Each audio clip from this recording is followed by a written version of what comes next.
ZABoxingNation, where boxing lives, breathes, and breaks down.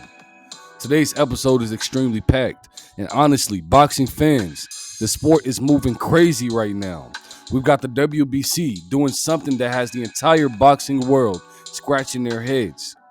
Raising the allowable amount of Ostarine, the banned PED that overturned Devin Haney versus Ryan Garcia fight, the same substance linked to fighters like Subriel Matías, a man who already has a death in the ring on his resume.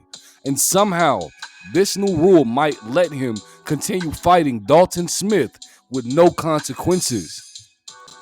Then on the bright side, we have Naoya the Monster Inoue versus David Picasso for Undisputed Super Bantamweight in Riyadh, Saudi Arabia. We also have Lamont Roach Jr. versus Isaac Pitbull Cruz, San Antonio, Texas. And then we'll close this with your favorite segment, On This Day in Boxing History. Let's break this all down. All right, we got to start with this. The WBC, led by Mauricio Sulaimán and the 32-member board, is officially pushing to raise the allowable level of Ostarine in a fighter's system. Like, bro, what are we doing? Ostarine is banned PED for a reason. This isn't caffeine. This isn't creatine. This isn't supplement mistake. This is a muscle-building, performance-boosting substance that has been used to cheat the sport. And we already saw what it did to Devin "The Dream" Haney versus Ryan Garcia situation. Ryan Garcia tested positive. The fight got overturned. Ryan Garcia was suspended and fined $1 million. He dropped Devin "The Dream" Haney 3 times in a fight, which now technically no longer exists. Now the WBC wants to say, well, maybe the amount of Ostarine is okay. And then we look at Subriel Matías. Subriel Matías, a man who has already taken someone's life in the ring and now has traces of Ostarine in his system. And instead of halting his fight with Dalton Smith, the WBC is basically saying, it's fine. The levels are low. Still let him fight. And I believe that this is insane. It's extremely dangerous, and this puts fighters' lives at risk. And if the WBC pushes this rule, though, we're about to enter an era where fighters can cycle PEDs carefully and hide behind trace amounts. Boxing deserves better. Fans deserve better. Clean fighters deserve better. We need transparency. We need accountability. We need integrity. And we're not getting that right now. Let me know what you guys think about that in the comments below. Subriel Matías versus Dalton Smith will continue to go on, although Subriel Matías tested positive for Ostarine.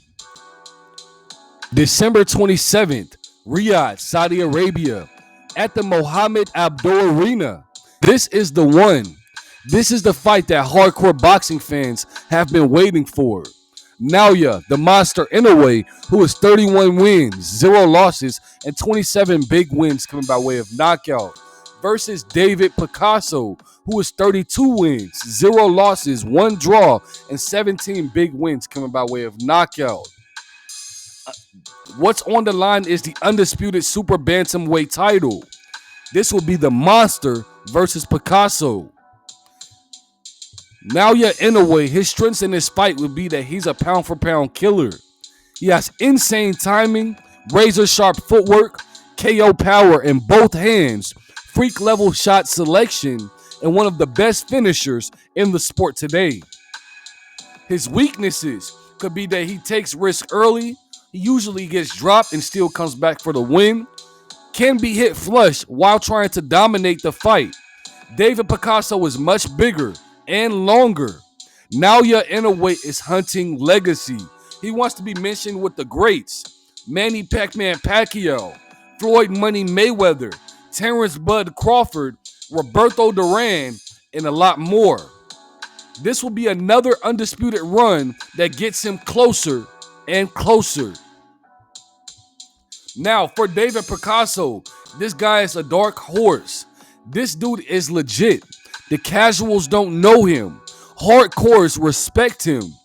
His strengths in this fight will be that he has a slick, awkward rhythm, his southpaw movement, his high boxing IQ, his counterpunching ability with underrated pop. He has longer reach, youth, hunger, and confidence all on his side. But now his weaknesses will be that he's never fought anyone at Naoya the Monster Inoue's level.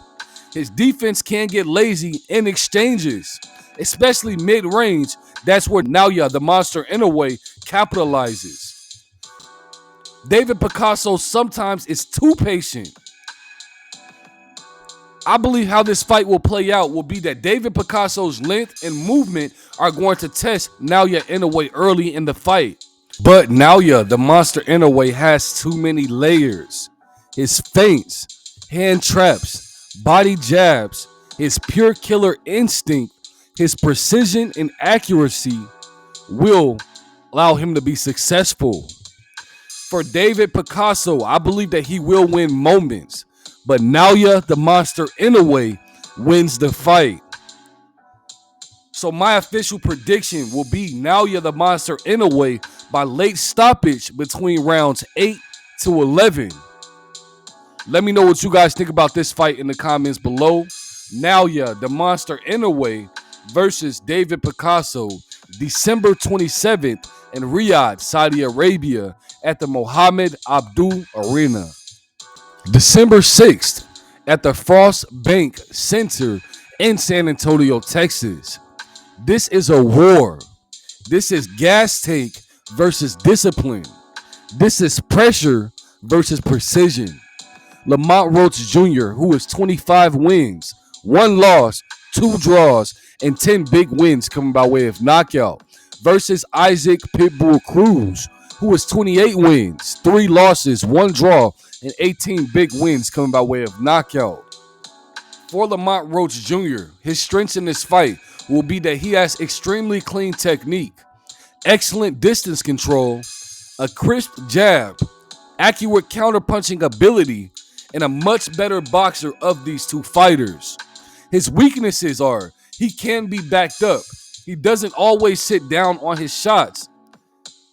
Isaac Pitbull Cruz's pressure is relentless. So for Isaac Cruz, I believe that his strengths will be he has absurd pressure, hooks on the inside, his overhand bombs. He's a fan-friendly fighter. He has an iron chin, big power in both hands. His weaknesses can be that he can be outboxed. He has predictable entries at times.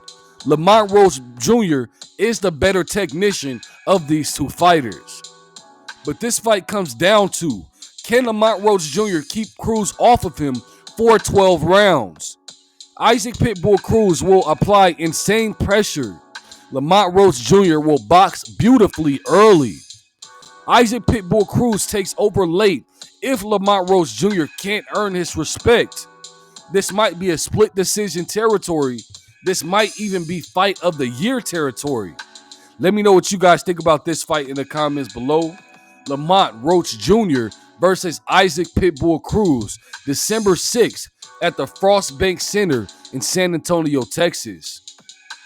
And now for your favorite segment on this day in boxing history. November 2020, Mike Tyson came back at 54 years old. Roy Jones Jr. stepped up. The world tuned in. Legends returned. And the fight, a controversial draw. Mike Tyson looked sharper. Roy tried to survive, but the moment, the energy, the nostalgia was unmatched. That night reminded the world why boxing is the greatest sport on earth. Boxing is at its crossroads. We have generational talent like Naoya Inoue.